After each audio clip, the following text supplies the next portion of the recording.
Eh bien, bonjour à tous. Très heureux de vous retrouver pour une nouvelle vidéo dans un cadre un peu plus agréable. On va profiter du soleil et du beau temps de l'été qui arrive et on sera certainement accompagné par quelques bruits d'oiseaux qui vont chanter à mes côtés. Je ne sais pas si vous les entendez.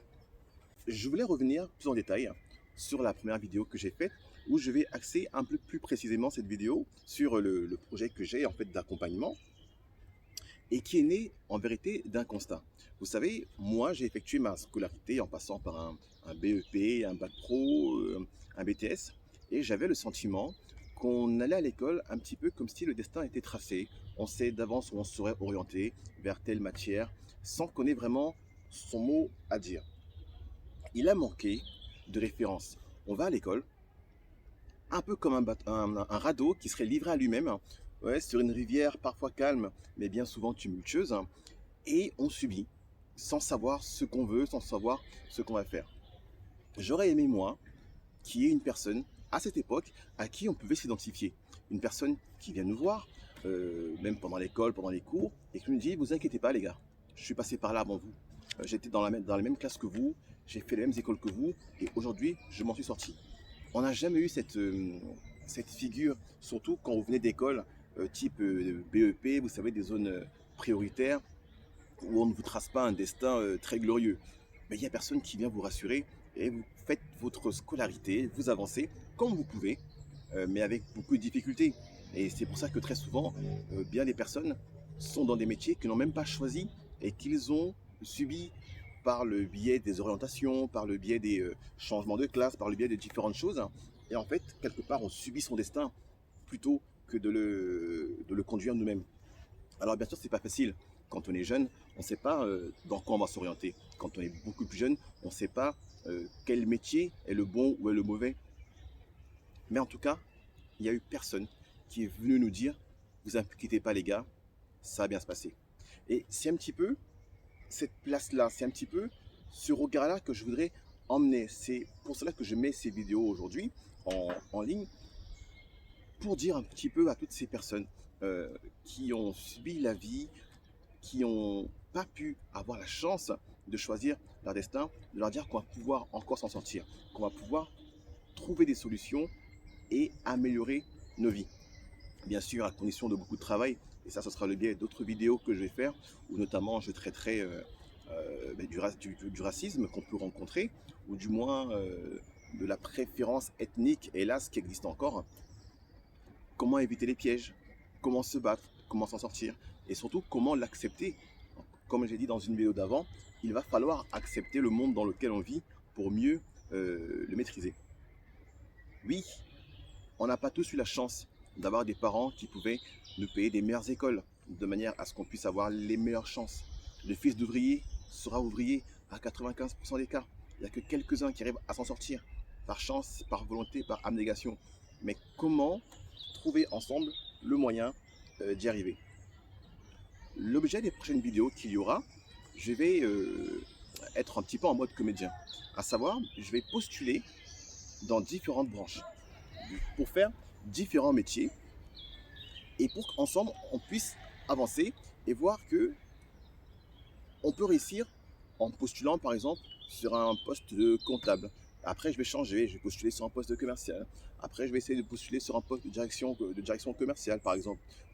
Après, je vais postuler sur un poste de boulanger. Après, je vais postuler sur un poste de secrétaire.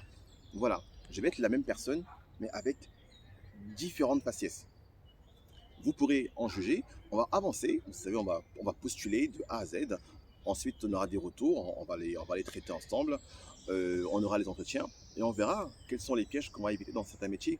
Parce que il n'existe pas, à ce jour, cette banque de données qui va vous permettre de se connecter, par exemple, sur un site et de se dire, tiens, comment se passe mon entretien quand je postule sur un poste de secrétaire? Comment se passe l'entretien quand je postule sur un poste divers et varié?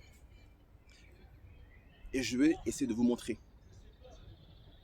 qu'avec l'attitude, qu'en maîtrisant bien le parler, qu'avec différentes choses à mettre en place, on va réussir à casser toutes ces barrières et à chaque fois à être pris dans ces différents postes. Même les postes peu diplômés, c'est pas parce que on a qu'un bac qui nous est interdit de postuler à un poste bac+2, bac+3, bac+4, ainsi de suite. Il ne faut pas se fermer les portes. Alors bien sûr, des fois il faudra ruser, il faudra orienter son CV, il faudra être malin, parfois même, il faudra mentir, mes amis. Oui, ça fait partie. Des fois, le gouvernement nous ment. Alors pourquoi pas nous? Mais mentir habilement. Ce que j'appelle mentir, c'est plutôt ruser habilement. Parce que une personne qui n'a pas son diplôme, mais vous n'allez pas écrire sur votre CV, je n'ai pas mon diplôme. Vous allez le présenter différemment. L'important, c'est déjà d'arriver au rendez-vous. Et ensuite, au rendez-vous, vous allez pouvoir jouer sur d'autres éléments qui vont vous permettre d'être meilleur que les autres. Parce qu'en face de nous, on aura des gens qui seront bien meilleurs, des gens qui seront beaucoup plus diplômés. Alors comment est-ce que moi je vais gagner contre les gens qui sont bien plus diplômés que moi? Mais ça va être sur d'autres éléments. Ça va être sur l'attitude, ça va être sur le charisme, ça va être sur la manière de parler. On va travailler ensemble tous ces éléments-là pour qu'on puisse avoir une chance d'être pris. Comme je vous l'ai dit, là ça va être très compliqué avec la crise, avec l'économie qui va s'effondrer, ça faut le savoir, il faut se préparer. Eh bien les places seront encore plus dures à prendre. Et ça sera avec ces techniques, avec cette volonté, avec ce courage, avec beaucoup de choses qu'on va mettre en place, qu'on va réussir à s'en sortir. Je vais également faire des vidéos pour vous montrer un peu plus comment postuler. Parce que vous savez, quand on postule quelque part, alors je ne vais pas dire comment, quand on postule quelque part, je vais plutôt vous dire qu'il faut postuler partout. Mais pas que sur les sites internet. Parce que vous savez, l'emploi n'est pas que sur les sites internet. L'emploi, il sera partout. Même une entreprise qui n'a rien publié, ça ne veut pas dire qu'elle n'a pas un besoin. Ça veut dire qu'il faudra aller faire du toc-toc. On va aller toquer dans les entreprises, proposer des CV, proposer des services. Et c'est des fois le fait que vous allez proposer votre candidature, mais qui va peut-être créer le besoin chez un recruteur. Donc, il ne faut pas attendre que les emplois arrivent, il faut aller les susciter par votre charisme, en allant déposer les CV en main propre, bien sûr en respectant toutes les mesures d'hygiène qui seront drastiques, hein, avec le gant, le masque et tout, il n'y a pas de problème. Mais vous allez dans les sièges sociaux, vous toquez à la porte, voilà, je m'appelle tel, je pose mon CV. Je sais que beaucoup l'ont fait et ils n'y sont pas parvenus, mais c'est pas pour autant qu'il faut arrêter. L'emploi, il n'est pas que sur les sites. Je pense que la moitié des emplois ne sont publiés nulle part et que personne ne sait qu'il y a ces emplois-là. Mais on va aller les chercher. Donc oui, je serai un petit peu caméléon et je vous ferai un retour sur chacune des candidatures. J'ai déjà quelques vidéos de candidatures sur lesquelles j'ai postulé et on va avancer ensemble pour voir un petit peu comment ça se passe, quels sont les pièges que j'ai rencontrés, est-ce que je vais être pris, est-ce que je vais pas être pris. Voilà, je postule à ma manière, hein. Je ne suis pas un génie de l'entretien, mais voilà, encore une fois, ça permettra d'avoir du visuel sur comment ça se passe. C'est un peu comme passer du virtuel au réel. Parce que souvent, on nous apprend dans des livres comment est-ce qu'il faudrait parler, on fait des simulations d'entretien, mais très peu de gens voient les vrais entretiens avec les vraies questions et passer d'une théorie à la pratique, ça n'a rien à voir. C'est comme pour les jeux vidéo, comme si à la maison vous jouez à Call of Duty, vous êtes très fort en Call of Duty, mais le jour où on vous met un vrai fusil dans les mains, je ne suis pas sûr que vous tirez de manière aussi précise. Donc voilà, c'est ça. On va vous préparer à l'infini pour des entretiens à l'école, dans les centres de formation, mais dès que vous allez arriver en entretien, ça sera très difficile d'appliquer à 100% ce qu'on vous a appris, parce qu'on vous a appris un cheminement, un type de questions qui vous seront posées. Pour peu que l'employeur va poser les questions dans un sens différent, vous serez complètement perdu. Donc voilà, de la vraie mise en situation.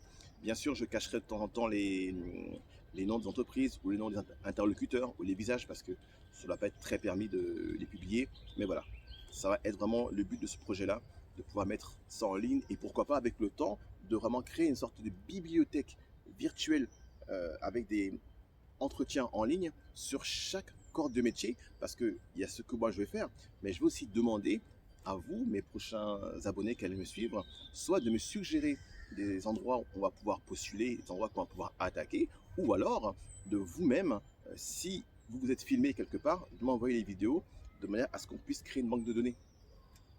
Et je vais aussi, en plus de ces entretiens en caméra cachée que je ferai, je vais aussi également aller à la rencontre de personnes qui étaient qui sont passés par des cursus de BEP et qui ont réussi, parce qu'il y en a plein. On n'entend jamais parler d'eux. On nous montre des cités, que les choses négatives, mais il y a beaucoup de gens qui ont pu s'en sortir, qui étaient dans des quartiers difficiles et qui ont progressé. Je voudrais moi les rencontrer, les interroger, leur demander quels ont été les problèmes qu'ils ont rencontrés, quelles ont été les forces qu'ils ont pu mettre en avant et les éléments qu'ils ont pu mettre en avant pour réussir à s'en sortir. Voilà, je voudrais vraiment qu'on zoome sur ça et que tous ceux qui n'ont pas de diplôme ou peu de diplôme ont des valeurs énormes qu'ils ignorent des fois eux-mêmes. Et pour vous faire une petite confidence, moi j'ai souvent travaillé dans la branche commerciale. Vous savez que les meilleurs commerciaux que j'ai rencontrés, c'était pas les commerciaux qui sortaient de grandes écoles de commerce, qui ont coûté 15 000 euros l'année, tout ça, qui arrivent avec des théories. En pratique, ils étaient très perdus, ils ne savaient même pas téléphoner. Les vrais commerciaux qui étaient les plus forts et qui ont atteint des postes intéressants, c'était des mecs qui ont trimé, qui sont passés par des plateaux téléphoniques, en chier, eu 200 appels par jour, être quasiment maltraités. Mais quand ils sont arrivés sur le terrain avec cette force-là, avec cette rage-là, cette envie, ils ont tout déchiré. J'ai moi des fois fait rentrer des gens que je connaissais dans des boîtes de cadres supérieurs, cadres commerciaux, tout ça. C'était les meilleurs. Ils explosaient tous les mecs qui avaient des bacs plus 10. Ils les explosaient alors qu'ils n'avaient pas de diplôme, les gars. Parce qu'ils avaient cette rage-là. Le seul problème, c'est que à un moment donné, pour les gens qui n'ont pas de diplôme, la porte est fermée. Ils n'ont pas accès à ces postes-là. Mais quand ils arrivent, d'une manière ou d'une autre, à passer au-dessus, c'est des tueurs. Nous sommes des tueurs, nous qui avons moins de diplômes. Vous êtes des tueurs, vous qui en avez moins, mais vous ne le savez pas encore. Donc il va falloir trouver votre force intérieure et c'est ensemble que je vais le faire avec ce projet-là, avec ces vidéos-là. Au fur et à mesure, j'en ai déjà 2 qui sont prêtes que je vais mettre en ligne prochainement.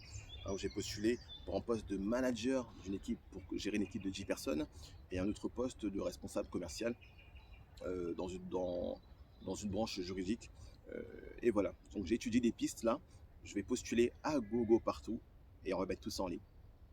Merci de m'avoir écouté, j'espère que vous allez me suivre pour cette belle aventure qui existe encore très peu, je vois très peu de genre de choses et j'espère que vous allez apprécier les prochaines vidéos. Ciao!